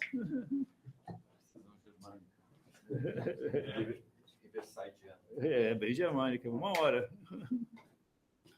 Sim. E depois a gente pode ter acesso a esses links. Eu vou botar, se você quiser, se me dá um lugar aí, eu boto aí. Já gravou, né? Eu boto o PowerPoint aí. Tá gravado, mas... Eu botei o Transforma em PowerPoint, que é mais fácil de ler. Se puder, transforma num PDF. No PDF. Porque daí a pessoa baixa Eu transformo no PDF e mando para você. Porque tem a página que a gente conserva lá da sua palestra. Geralmente eu subo esses materiais. Tá legal. E eventualmente o vídeo. Se alguém quiser entrar em contato comigo, tá aí o meu e-mail, pode escrever aí que eu respondo. Então. Do WhatsApp também pode escrever. Eu não botei no telefone. Obrigado, Paulo. Vocês querem perguntar coisas? Eu tenho umas coisas talvez eu queira falar ainda. Tá, deixa eu tirar. Deixa isso aqui, né? Vou deixar vocês. Quem quer comentar alguma coisa aí?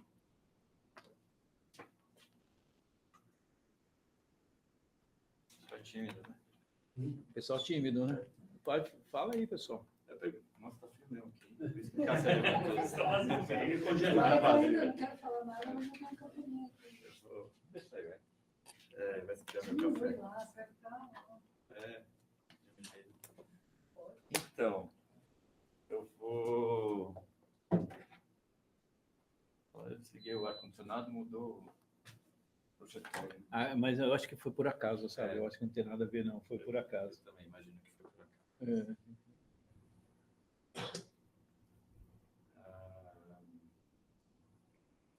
Agora melhorou, porque agora eu não estou com mais cabeça. Mas com esse frio aí na sua cabeça, aí não tá lá no cabeça. Mas tirou o ferrão. Tirou o ferrão, acho que foi realmente o ferrão mesmo. Você se ferrou. Se ferrou, se não, ferrou, porque literalmente. Eu fico pensando uma coisa que já fiz muito também, assim, já fiz muito, né? Mas eu lembro também na época de PUC, né? Que a gente tinha muitas essas coisas dos paradigmas, né? A gente achava para pegar lá a semiótica pisciana e começava a aplicar no mundo, né? Ah, e você fez lá o doutorado lá, né? E enfim, é um jeito da gente olhar para as coisas, mas depois você fica pensando assim, o quanto que você, enfim, o quanto que você faz aquilo que você está falando assim, agora eu estou enxergando, chegando perto da verdade, porque eu apliquei uma teoria semiótica consistente e olhei com essa teoria para o mundo, e daí estou entendendo melhor o mundo. A gente pode pensar, hoje eu acho assim, o quanto que eu passei a olhar o mundo assim, porque eu enfiei essa teoria lá, né? O quanto que essa teoria me fez olhar desse jeito, e é um jeito, não é a verdade, é só um outro jeito e tudo bem. O problema não é a teoria fazer a gente olhar daquele jeito. O problema é a gente acreditar que essa teoria está, de fato, trazendo uma verdade melhor do que outras verdades, né? Eu não sei por que eu fiz essa introdução, não precisava, mas Por isso, o que eu ia pensar, assim, é porque eu fiz uma autocrítica para mim, por isso que eu estou te colocando isso, dessa coisa dos paradigmas na música, né? Eu fiz alguns exercícios também, né? E hoje eu olho e falo assim, bom, como é que a gente põe um paradigma, por exemplo, música vocal, instrumental e eletroacústica, né? E daí a gente olha para o mundo e, assim, existe assim, uma concepção eletroacústica de música, que é o que eu chamo de fonografia. A partir do momento que você tem o som gravado, muda alguma coisa. E outra coisa, a gente confunde isso com música eletroacústica, que é o segmento que, quando a gente olha para o mundo, né, que não é o nosso mundo de músicos, é um segmento quase inexistente, né? Quantas pessoas sofreram, né, alguma influência direta aí da música eletroacústica quanto gênero musical, né? Muito poucas, né? Como é que a gente pode tratar isso como um paradigma? Ou como a gente pode pensar um paradigma de música vocal, instrumental e eletroacústica, no sentido, eu acho que faz todo sentido, né? Essa coisa do corpo, depois a mecanização e a questão de você extrapolar, não como instrumento que a gente extrapola o corpo mecanicamente, mas na eletroacústica a gente está extrapolando o ouvido, né? Praticamente. Sei lá, daí a gente pensa, bom, e um cara lá no sertão do Cariri, lá na Bahia, tocando, como é que a gente, paradigma é aquele? Encaixa num desses três? Essa é a questão, né? Ou se essa é uma maneira da gente olhar para aquilo que a gente faz e achar verdades naquilo que a gente faz, naquilo que a gente gostaria de ver e enxergar um outro lado. Um pouco eu estou questionando a palavra paradigma como algo tão poderoso, tão universal e tão genérico, quando a gente está falando de um negócio que é baseado numa cultura europeia, de música de concertos, que é muito forte para nós, enquanto grupo, mas a gente olha, sei lá, para o mundo, nesse mundão afora aí, né, tem tanta coisa lá que não dá para você encaixar nesse paradigma. É verdade. Como você vê isso? Não, assim, assim, como é que a gente lida com essas teorias todas e o que a gente está enxergando com elas? Né? Você está perguntando, para eu responder? Uma outra crítica de coisas que eu fiz, que eu também pegava, né? Também trabalhei assim, com alguns paradigmas desses.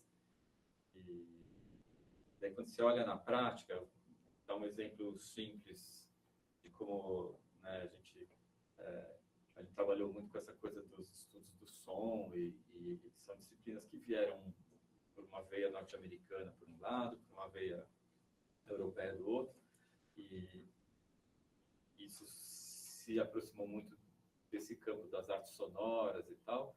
Daí quando você vai, bom, então vamos fazer captação lá no Trianon, né?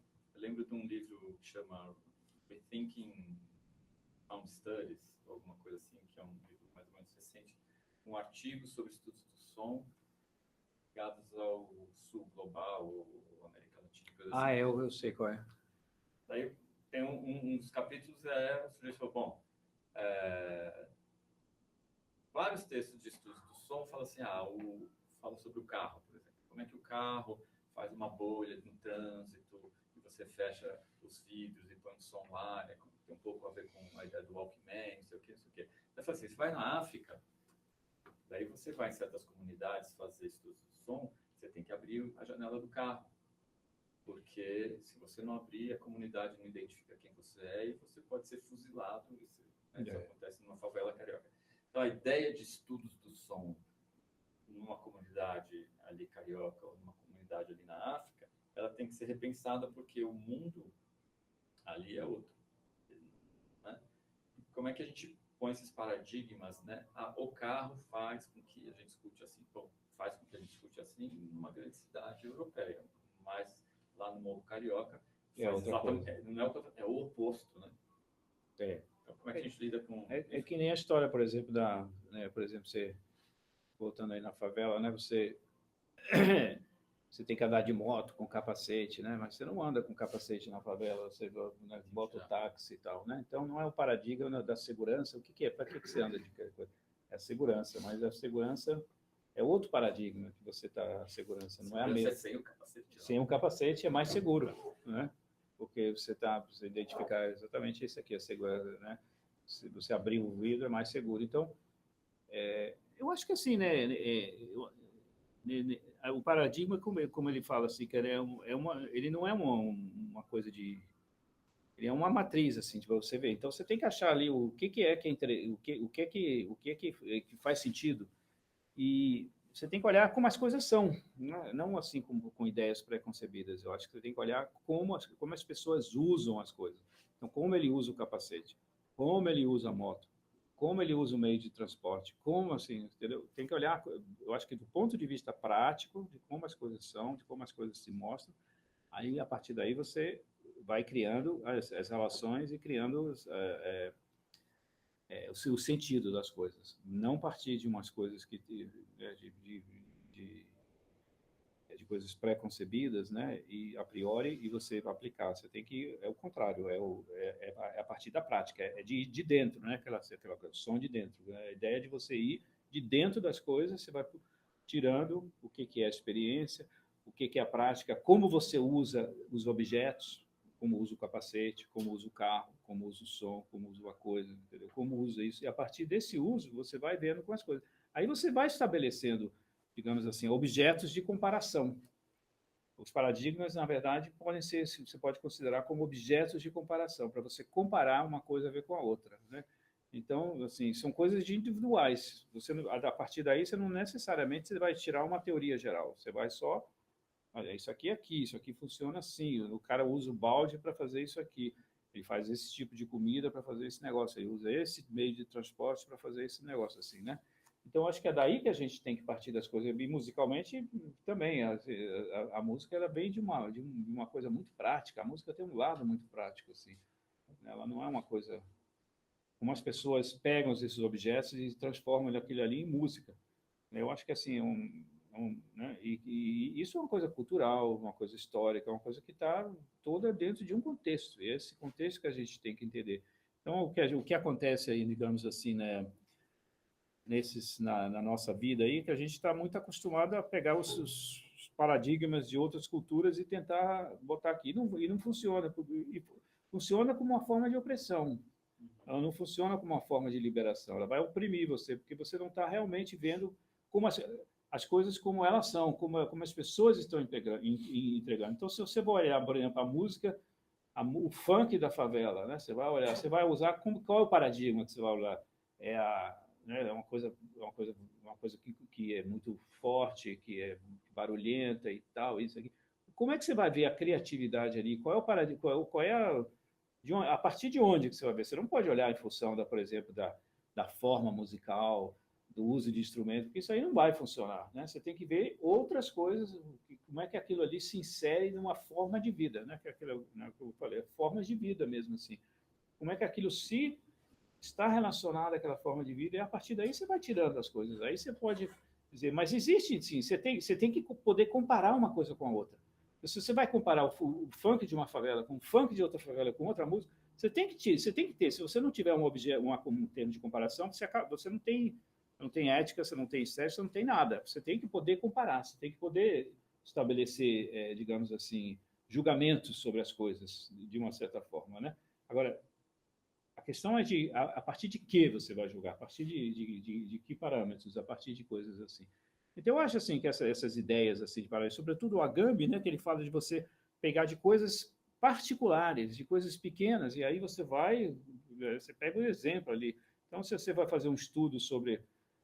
Eu acho assim, realmente é uma coisa muito, muito importante você pegar essa música, esse funk da favela, né, que é uma coisa assim... É uma coisa muito inusitada para você que está acostumado a fazer música, que você quer uma música que você quer escutar, então você vai numa festa que é aquela coisa, aquele negócio assim, super forte, aquele negócio. Como é que você vai definir ou estudar e refletir sobre a criatividade, sobre quais são as coisas assim, os valores que estão aí em festa, entendeu? Eu não sou capaz de falar. Eu não conheço, eu nunca vivi, eu nunca fui lá, eu nunca, entendeu? Não tenho essa ideia. Então, a gente tem que viver as coisas, a gente tem que viver as coisas praticamente de coisa. Então, por exemplo, eu achei assim, né, quando você está, né, a gente está acostumado com esse tipo de música aí, com as orquestras, com as coisas que a gente conhece e tal, mas né, a gente tem que, para a gente partir para outras coisas, a gente tem que criar essa vivência, né, esse conhecimento a partir de usos e de práticas que a gente está de dentro, né? Eu acho que essa que é a dificuldade que a gente tem no nossa academia aí, para a gente chegar nisso aí. Fala. Isso que vocês falam, né? Qual é o problema de extrair um paradigma, né, da prática do objeto e não impor o objeto num paradigma já cristalizado? Na antropologia, a resposta deles foi muito clara, né? Que é pega uma pessoa dessa comunidade, coloca ela na universidade, torna ela antropóloga e ela fala sobre a realidade da qual ela veio. Mas essa prática, a grande questão da antropologia hoje é isso por si só não garantiu alteridade. Isso não garante. A pessoa que está lá vivendo aquilo, ela ainda vem com o paradigma imposto. Né? É porque o grande problema é qual paradigma garante a gente a retornar ao objeto de forma pura. Você tirar de lá, botar na universidade, não garante que a coisa vai. Não garante. Não. Você pegar o cara, tirar ali, botar na universidade e falar, não garante nada. Né? Não é garantia nenhuma. Tanto, tem que ser, a coisa tem que ser muito mais radical. Muito mais radical do que isso. Né? O que a galera da antropologia reclama hoje é como que a gente consegue convencer quem está vindo de fora, que em teoria prometia alteridade há uns 20 anos atrás, a não simplesmente produzir uma espécie de imagem de diferença, sendo que os mesmos paradigmas estão sempre se fazendo, quase que antes de chegar à universidade, como se o paradigma não nascesse do estudo acadêmico, mas nascesse de uma espécie de vivência que se dá muito mais casualmente do que cientificamente. Só... Né? A gente fala de imersão, que é coisa mais imersiva do que um baile funk. Não tem mais nada imersivo do que uma coisa de uma... Né? Você está ali no meio de um desfile de escola. Não tem mais nada imersivo do que isso. Mas o que é a imersão, então? É a gente falar do que a gente faz, do que a gente conhece, entendeu? A gente fica perdido mesmo, porque senão a gente está realmente reproduzindo as nossas estruturas aí de poder, as nossas coisas e botando em cima das coisas, né? Então, por exemplo, essa coisa aí que eu fiz, isso aí na Alemanha, né? Isso aí faz sentido lá, né? Os caras vão lá no museu, estão passeando, estão vendo, estão curtindo. Você imagina se botar isso em um outro contexto, o que o cara vai achar disso aí, dessa coisa toda, né? Você falou baile funk ser uma coisa estranha, né? Não sei que termo você usou, mas você imagina um concerto eletroacústico. Assim, são poucas coisas tão estranhas do que um concerto eletroacústico. Mas a gente viu domingo, nessa semana, concertos dos nossos teatros, das salas de concerto aqui. Elas são completamente estranhas para as pessoas que não são dessa elite minúscula aqui. Aí, assim que eu pergunto, né, se existe, né, a verdade, né, isso essa palavra que me inquieta, assim, tudo bem que ela veio com um sobrenome bonito de um filósofo alemão, mas eu não entendo muito bem o que é a verdade, assim. Quando você fala, o Wittgenstein falou da verdade, o Heidegger falou da verdade, o achar a verdade, tal, mas o que é a verdade? É uma pergunta idiota? Não, exatamente isso. Imagina você, vamos ficar ali na favela, a gente vai para a favela e vai achar o que é verdade aí, o que você vai numa música aí, você vai escutar lá, né, aqueles caras lá estão fazendo baile funk, o que é a verdade do baile funk? Bumbum Tantã. Hã? Você conhece o Bumbum Tantã? Não, o que é? O cara toca babida, bada, bada, babida, bada, bada, e sai fazendo funk sobre isso, assim, é uma miscigenação, né? De verdade, ele toca bastante mesmo. Ninguém faz bumbum. Não, é o que então tá falando. Todo mundo conhece. Né, então, o que é ali, né? Você tem que... A verdade, assim, segundo esses caras aí que eu vejo, é você tirar o véu que cobre as coisas. Então, porque a gente não entende o que está acontecendo. Então, as coisas estão escondidas, o mundo está tudo escondido, né? Você vai num lugar que você não conhece, você não sabe, as coisas estão escondidas. A verdade é você tirar o véu e deixar as coisas aparecerem, fazer as coisas aparecerem, o que importa, né?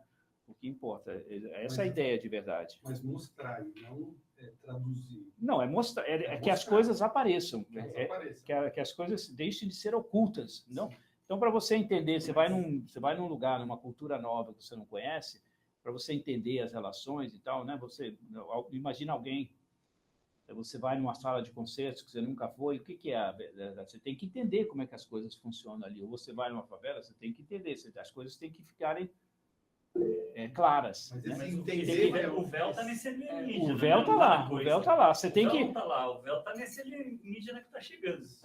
Eu vou ter que ir embora, Paulo, eu tenho que buscar minha filha na Você escola. falou, então. Teria muitas Na verdade, já conversas tava lá. para continuar. A gente não sabe qual que é lá. A ideia é que não existe uma verdade, né? Você não tem uma verdade. A verdade é você deixar que as coisas apareçam como elas são, né? Na origem da obra de arte, o Heidegger usa o conceito de Lichtern, né? Que ela vem a você e você não vai a ela. Ela vem a você. Na verdade, vem com uma espécie de suspensão da projeção. Que é difícil. Então, por exemplo, o que o Heidegger acontece é você achar que a arte tem que criar beleza, tem que ser objetos de contemplação do belo, né? Então ele acha que não, tem que ser a arte, ela tem que mostrar as coisas, tem que mostrar as coisas do mundo, né? Então acho que você poder através do que você está fazendo, você entender como é que o mundo funciona, mais isso. Pode falar. Aproveitar que está no Heidegger, é esse problema que ele coloca na origem de que a verdade se revela como uma espécie de suspensão do utilitário, da visão utilitária, né? Isso. Vem do Vorhandenheit, fora de uso, né? O objeto fora de uso, ele aparece. O uso da máquina, que pelo menos o Heidegger como pensador tende a uma ideia de sincronia com a verdade, quanto menos progresso tecnológico teria. Mas é impressionante o quanto de gente usa o Heidegger para pensar um pouco a máquina nessa luta por se aproximar do objeto. Eu queria te perguntar uma pergunta um pouco genérica, mas se na música de hoje, na música do contexto que a gente está hoje, esse contexto que o professor Fernando colocou, desse contexto acadêmico, se a máquina na música tem sido utilizada mais por um ponto de vista de se autotensionar ou de facilitar automações que já são tradicionais. Essa é uma questão básica mesmo. Por exemplo, o Heidegger, como todos sabem, ele foi um nazista. Foi um grande nazista. Ele perseguiu, ele foi reitor da Universidade de Freiburg, perseguiu os judeus. Entendeu? O cara realmente, se você olhar a biografia dele, você fica de orelha em pé, assim, que realmente ele foi malvado mesmo, assim.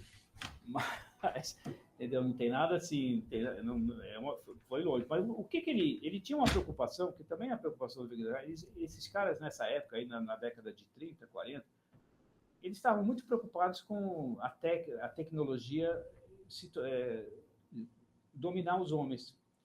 Eles estavam preocupados com isso, porque ele tem um texto que chama sobre a tecnologia, ele dizia que o ser humano virou recursos. É o que a gente é. Né? Nas redes sociais, nós somos recursos. Nós somos recursos, nós somos assim, nós somos recursos. A gente está lá dando os nossos likes para poder eles saberem quem está, quais são as expectativas, para poder criar mecanismos de comercialização, que são coisas. Então, a gente virou recursos. E é isso que o Heidegger fala, que a tecnologia moderna criou recursos. Então, para ele, o nazismo era uma resistência a essa tendência do capitalismo de se apropriar de tudo, inclusive da nossa das nossas emoções, que é o que justamente a rede social faz. Ela realmente se apropria das nossas expectativas, né, da previsibilidade, né? Isso aí tem estudos sobre isso, né? E elas vão criando, elas botam coisas assim para você reagir, para saber como você vai reagir, quais são as expectativas para poder. Isso aí começou, eu vi uma palestra em Berlim, isso começou nos campos de concentração americanos que eram para japoneses, né? Que eles começaram a utilizar essas técnicas mesmo assim, que é justamente um embrião das redes sociais. Então, o Heidegger, você tem que ver, Heidegger, ele estava muito preocupado com isso, assim, com a tecnologia se aproxima. O Nietzsche já fala isso, né? O Wittgenstein também fala isso. Eles são muito críticos em relação ao desenvolvimento tecnológico. E hoje a gente vê assim a tecnologia realmente se apoderando de tudo, das nossas emoções, né? Os cliques que a gente dá, os likes, são mecanismos realmente para a gente captar tudo que está passando nos nossos afetos mesmo. E funciona. Funciona mesmo, assim, né? Funciona politicamente, né? Isso aí para objetivos fascistas, né? Funciona mesmo, assim.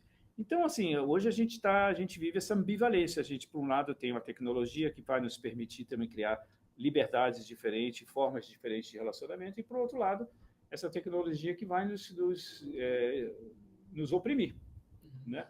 Então, como reagir a isso? Né? Eu trabalho muito com o Flusser, que fala muito sobre isso. Eu aqui não abordei, não. Mas, assim, eu tenho muitos textos que eu escrevo sobre isso, também sobre a ambivalência da tecnologia, como a gente legitima. Eu acho, assim, que a gente tem que quando a gente usa a tecnologia, a gente tem que arrumar um jeito de tornar a tecnologia transparente, de você entender que aquela tecnologia está fazendo aquilo ali, que é aquilo ali, e que você não está idolatrando a tecnologia, que não é porque você está usando a tecnologia que aquilo é melhor do que sempre a tecnologia. Você tem que ter uma atitude crítica, você tem que... É exatamente essa ideia de dar visibilidade, você tem que expor a tecnologia e também expor o lado crítico da tecnologia e entender que aquilo ali você está fazendo daquele jeito, mas que aquilo ali também tem um lado negativo, tem um lado assim. Isso aí tem que estar explícito quando você faz uma obra de arte usando tecnologia, isso aí tem que estar claro na técnica, que você não está usando aquela técnica. Não é, por exemplo, é o que a Disney faz, o que esses filmes do Marvel fazem. Eles usam a tecnologia para poder envolver você, para você esquecer aquilo ali, para você não pensar naquilo ali, entendeu? Sim. É o que o Scorsese faz. Isso aí não é mais cinema, isso aí não é. Né? Ele tem uma crítica. Então, você está usando a tecnologia para realmente dominar e para capturar completamente o cara que está ali, o ouvinte, né, o sujeito. Então, você tem que entrar a tecnologia e criar mecanismos, criar possibilidades, clareiras, como usando a tecnologia do Heidegger, para você poder exercer uma crítica da própria tecnologia naquilo que você está fazendo. Isso é muito importante. Isso a gente vê na música eletrônica, você vê na música popular, né? Aquelas músicas que são assim, que estão assim, de certa forma oprimindo mesmo quem ouve. Você está usando aquela tecnologia e você se tornou ali um fetiche na coisa assim, né? Você não tem o lado crítico da coisa. Pois, tudo bem. Depois tem alguém lá na fila. Lá, né? Mas acho que é justo ir o próximo para eu não ficar. Vai lá, vamos lá. Tem alguém lá na fila? Oi, tá me ouvindo? Sim, diga. Então, anotei várias questões aqui, não sei se vai dar tempo de todas, mas assim, acabou passando rápido, mas essa questão dessa verdade, né, que você estava comentando e comparando com a ciência, né? Aí eu pensei assim que tudo bem, na questão da ciência, a própria ideia de verdade acaba sendo um direcionamento falso, né? Que no fundo, tanto um princípio básico vai ser justamente a falsibilidade, né? Para ser considerado científico. Então tem essa ideia de que no máximo daria para chamar de verdades provisórias ou aproximações ali, mas você tem certas coisas na ciência que se aproximam da ideia de verdade, que é o que a gente vai chamar de leis, né? Então, leis da termodinâmica. O Kuhn, ele questiona isso. A ciência não chega, na verdade. Ela nunca. E não existe essa ideia de que a ciência está chegando, na verdade. Ela não sim. Né? Né? Porque é um novo paradigma, não quer dizer que a gente está mais próximo da verdade, não quer dizer nada. Não quer dizer absolutamente nada que a ciência hoje ela é mais verdadeira do que era 500 anos ou 1000 anos atrás. Né? Ele questiona isso aí. né? Que Sim. o paradigma não leva necessariamente a um maior conhecimento, a um acesso mais efetivo a uma verdade. E aí, você fala, a questão da comparação da ideia de música como verdade, aí você coloca a frase do Wittgenstein, que vem daquele formalismo, né, que ele fala que os sons é uma camada superficial e é atribuído pelas pessoas, que aí me lembrou bastante a questão do formalismo, do Hanslick, né? A música não expressa sentimentos, as pessoas que atribuem essas ideias à música. E aí você falou da questão de uma música de 1000 anos atrás continuar sendo música hoje, e isso... Eu não sei se você presumiu que isso é uma ideia de verdade, mas eu pensei que no máximo daria para falar da música como, sei lá, uma verdade de Schrödinger, né? Ao mesmo tempo que ela é música para alguns, para outros ela não vai ser. E aí eu conectei até com a ideia que o Dalhaus vai falar de que não dá para atribuir uma verdade ao que é música, porque se tratam de processos transitórios, históricos transitórios, né? Então, é algo que está sempre em contínua mudança, de acordo com o Zeitgeist, e algo que nunca vai ser unânime de acordo com pessoas diferentes e várias culturas. Então, seria essa ideia de que, ao mesmo tempo que é uma verdade, não é também, né? Porque não é algo unânime, né? Exato, exatamente.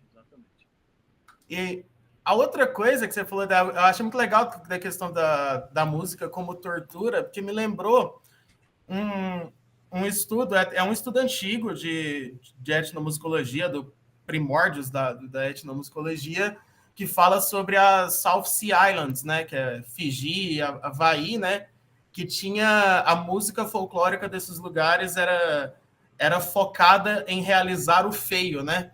Então a música era vista como arma e então você fazia uma música mais feia possível, porque o objetivo dela era espantar deuses maus, espantar demônios. Isso é interessante. Eu acho que hoje a música contemporânea tem um pouco disso, sim. Tem umas músicas tão horrorosas e as pessoas que cultivam isso aí gostam desses sons feios, entendeu? Eu acho que a música contemporânea, sinceramente, eu acho que a gente tem que pesquisar isso aí. Eu fiquei na Alemanha um ano, tem cada música que é tão ruidosa, tão assim, incomoda tanto, que eu acho que tem essa ideia. Eu não estou criticando a música, não, eu acho que até que ela tem essa função, mas ela tem essa função de criar uma coisa inconveniente mesmo, assim, para nós, para a gente ver, entendeu? Para a gente, na hora que a música parou, eu falei, pô, o mundo é bom. O Douglas Kahn, aquele Noise Water, um pouco a tônica é que ele está falando sobre ruído praticamente ali, né, na história não da música, mas da ação, que na música a gente de alguma maneira musicalizou o ruído, né? Se tinha ruído, ruído é aquilo que incomoda. A hora que você faz uma música com ruído, você está musicalizando esse ruído e deixa de ser ruído, está desruidizando o ruído. Mas a gente pode pensar que tem certas músicas como noise enquanto gênero trata quase como tortura, mas tem alguém que vai lá deliberadamente para ficar lá naquela música durante... A pessoa se sujeita àquilo lá, porque aquela música também você vai numa montanha russa, você sabe que você vai ter medo, você quer sentir... É se expor a uma experiência... A uma experiência que tem um medo, mas você está tratando quase que esteticamente esse medo, porque você sabe que no fundo aquilo é seguro. Tipo, mesmo no funk. No funk também, Para quem não vai, para quem consome funk de rádio, quem vai é uma experiência difícil de sentir sonicamente. Assim. É um nicho de quem está acostumado. Quem vai? De quem está acostumado. Quem escuta rádio. Sim. Tipo, música contemporânea, assim. Tem a galera que está... tem a música contemporânea, tem esse, por exemplo, o Romitelli, né, que faz a música da distorção, né, tem o drone, né, tem umas coisas assim, que são coisas assim duras de você escutar, né? Mas tem seu sentido hoje em dia, né? Eu acho que tem muito mesmo na música hoje contemporânea, tem essa coisa não é exatamente o feio, mas são essas experiências sensoriais que não são exatamente da consonância, do prazer, né? São outros estados que a música está buscando. Né? Estão verdade? É verdade. Outra verdade. Assim, noção heideggeriana mesmo de talvez tirar a música do campo utilitário. Aqui um tipo de verdade se desvele dali. Fala, Cássia. Não, eu queria, assim, fazer essa pergunta publicamente, porque acho que ela pode ser interessante. Assim. A gente trabalhou durante alguns anos através, muito exclusivamente, da tecnologia, com espaços criados em todos os sentidos, né? Criados dentro de um grau alto de imaginação. Né? A gente colocou um monte de coisa no palco, ali, virtual, que a gente montou. E agora, recentemente, né, para esse 20 dias lá, um mês, acho, a gente foi ali pela primeira vez, a gente tocou, foi a única vez também que foi lá na China, que a gente não teve essa. A gente tocou pela primeira vez no espaço físico e continuamos agindo com a intermediação das máquinas. Mas então, de certa forma, passou para um espaço que é híbrido. A gente fica chamando de híbrido aquilo que está entre a... Eu queria saber a sua opinião assim, sobre a diferença das experiências, assim, se você trabalhar nesse espaço físico comum com a intermediação tecnológica e essa relação que a gente estabeleceu única e exclusivamente pela distância, pela condição da pandemia, pela modalidade de música que a gente passou a frequentar, né, da música à distância lá climática. Né? O que você sentiu assim em relação à reação perceptiva e emocional, assim, de fato, de a gente estar assim, num ambiente e no outro, assim, para você? Eu, assim, quando você está... É uma coisa, você está nesse espaço de concerto, né? A gente estava no espaço de concerto. Isso aí tem toda uma assinatura nesse espaço de concerto. Você está numa sala de concerto. A gente ainda teve os ensaios antes, né? Teve ensaio. Mas assim, Mas a primeira vez que a gente sentiu assim, o que era que a gente estava fazendo, né?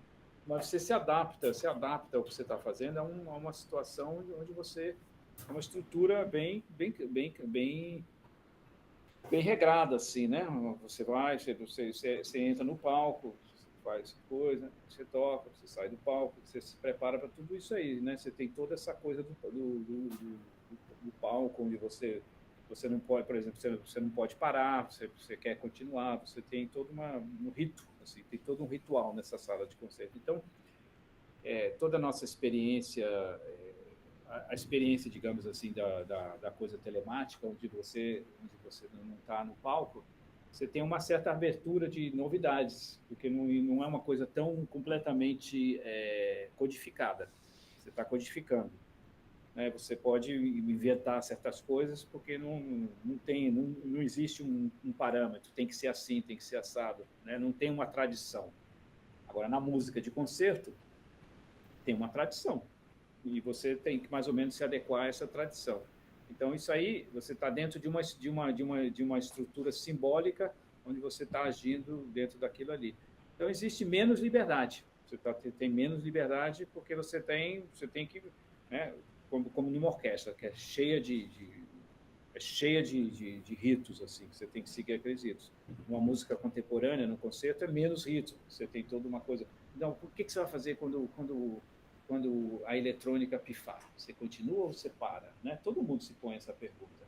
Né? Porque, na verdade, o rito você não pode parar. Ninguém, na verdade, assim, tradicionalmente, você tem que continuar. Você não pode, tanto que você não parou, você não tinha lá o retorno e você continuou. Você podia ter parado. Então, por que você não parou? Porque numa música, numa situação de concerto, a gente não para, a gente não fica bem. Então, tem todo um negócio aí. Numa coisa telemática, não existe essa codificação toda, você tem muito mais liberdade, quer dizer, teoricamente eu estou falando assim, né? É uma coisa nova, é um espaço novo, são relações novas, são relações que não estão, assim, você não tem essa expectativa. Então, isso aí conta muito, quando você está adequando todo o seu comportamento, a sua tecnologia, todas as suas relações, tudo, a essas expectativas que existem numa situação de música de concerto. Então, eu acho que aí esse que é a grande coisa, porque, né, e assim, essa abertura da música telemática que você cria nova, ao mesmo tempo pode ser uma coisa ruim, porque as pessoas estão esperando alguma coisa e não sabem o que esperar, entendeu? Então Quando você vai num concerto, você sabe o que esperar. Quando você vai numa situação, você vai num baile, você sabe o que esperar.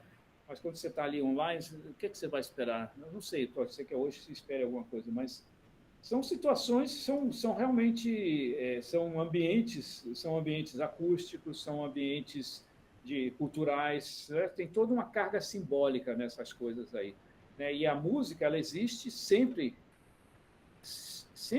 dentro desses contextos. Pode ser tocar no bar, tocar em casa, fazer concerto em casa, tocar numa festa, tocar num concerto, tocar na igreja. Tudo isso aí condiciona o que a gente está fazendo.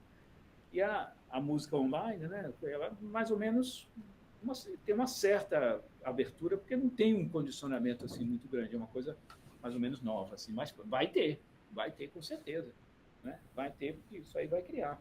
Então, eu vejo mais ou menos por aí, assim, né? É muito mais o contexto que vai condicionar do que a própria, vai condicionar o que você sente, o que você vai fazer a música. Talvez não tenha respondido a sua pergunta, mas eu... Não, mas tudo bem. Mas eu... Vai falar umas coisas legais, tá?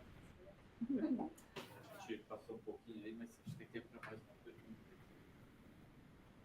A gente já veio buscar o Paulo. Bom, posso fazer, então, um último comentário aqui? Diga aí. Então, você estava a questão da condição mecânica da música, você até colocou a do Wittgenstein lá, né? Pós-Brahms, era tudo mecânico, né?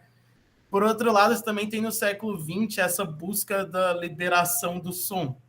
E, por um lado, talvez isso foi um meio falho na história, na tradição, na música eletroacústica, né? Essa ideia de que acabou sendo dependente do mecanismo e do que a tecnologia podia fazer, tem essa crítica. Mas aí tem a questão também você pega do outro lado, por exemplo, que sai de uma indeterminação, aí chega, por exemplo, num fluxus que busca dentro dessa música conceitual, essa liberação total do som, né? Não sei se contrapõe um pouco, né? Por um lado, tem esse caminho do Wittgenstein que ele falou mesmo, né? Por outro, você tem essas outras correntes que tentaram chegar nessa liberação do som. Exato, tem isso.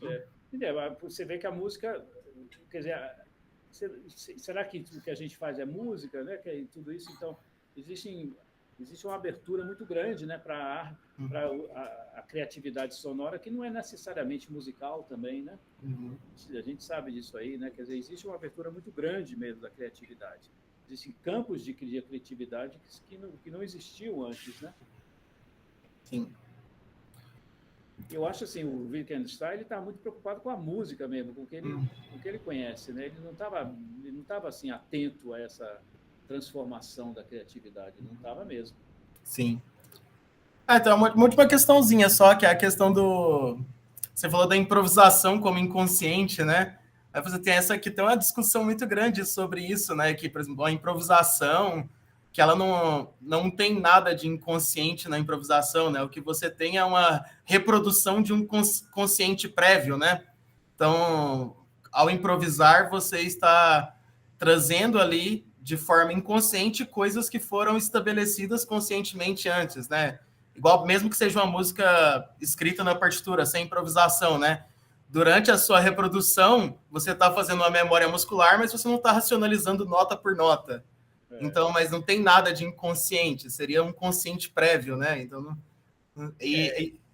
isso eu acredito, sim. Agora, esse é um campo que realmente eu não conheço, assim, essa ideia de improvisação, composição, eu acho que é uma coisa bastante rica, né? Muito nova, assim, mas eu sinceramente eu não tenho assim uma reflexão sobre isso, não. Sim. Né? Eu dei um exemplo assim que veio na minha cabeça, mas eu realmente acho que assim existem estudos muito sérios, gente muito séria estudando isso aí. Eu acho muito interessante, porque eu acho que assim uma das coisas que hoje que ocorre com a tecnologia é que a própria ideia de composição está sendo colocada em prática. O que é a composição? Né? Compor tinha toda uma ideia de composição. Eu acho que a ideia de composição ela está sendo questionada bastante mesmo, assim, né? E aí assim a diferença entre composição e improvisação ela também está sendo questionada. Agora Isso é toda uma reflexão assim muito muito séria que a gente tem que fazer sobre isso. Eu acho que tem gente fazendo essa reflexão. Eu não me considero capaz de falar sobre isso assim, não. Eu não tenho trabalhado com isso, não. Ah, tudo bem, tudo certo. Legal, gente. Obrigado aí, muito obrigado aí Agradecer mais pela uma vez, acolhida. Paulo aí, pela caradagem aí, de até aqui falar com a gente. Obrigado. Parabéns Obrigado aí. pelo conselho. Me sinto muito em casa aqui, porque Bom, aí, ó, se você puder passar esse material, PDF, né? Aí eu deixo lá no. eu vou passar o PDF aí para vocês. Deixo lá como registro aí, pessoal. E passo os links aí, você pode acessar. Ótimo. Obrigado mais uma vez. Obrigado aí vocês. Obrigado, pessoal, que esteve aí do outro lado da tela. Obrigado aí.